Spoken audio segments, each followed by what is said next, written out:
महाराष्ट्र के गोंदिया से इस वक्त एक बेहद दुखद और झकझोर देने वाली खबर सामने आ रही है। गोंदिया जिले के आमगांव तालुका में उफनते नाले को पार करते समय पानी के तेज बहाव में बहे एक शख्स का शव 2 दिनों के बाद बरामद कर लिया गया है। इस दर्दनाक हादसे के बाद से पूरे इलाके में मातम पसरा हुआ है। यह दर्दनाक हादसा 6 जुलाई की शाम करीब 6 से 7 बजे के बीच आसोली गांव के पास हुआ। भारी बारिश की वजह से आसोली गांव से सटे नाले के पुल के ऊपर से पानी का बेहद तेज बहाव बह रहा था। इसी दौरान जाबुटोला के रहने वाले 43 वर्षीय रूपचंद प्रेमीलाल बोपचे अपने खेत के काम से दोपहिया द्वारा वहां से गुजर रहे थे। पुल पर पानी का बहाव इतना तेज था कि रूपचंद अपनी दोपहिया पर नियंत्रण खो बैठे और देखते ही देखते वो बाइक समेत पानी के उस खौफनाक सैलाब में बह गए। आखिरकार 2 दिनों की कड़ी मशक्कत के बाद ग्रामीणों को नाले में एक शव दिखाई दिया,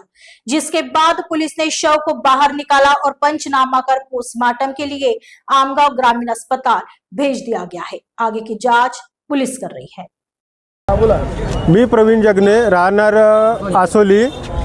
दिनांक 5/7/2026 ला आपल्या गावामध्ये मुसळधार पाऊस आल्यामुळे नाल्याला पूर आल्यामुळे 3-4 फूट पाणी होतं।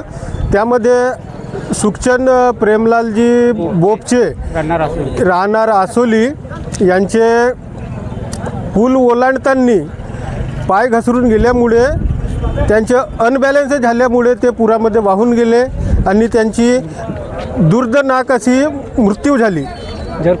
जर पुलाला रेलिंग असली असती आणि पूल उंच असला असता तर ही घटना झाली नसती आणि शासनाकडून काही आर्थिक मदत द्यावी अशी आमची सर्व गावकऱ्यांची अपेक्षा आहे आणि मागणी आहे।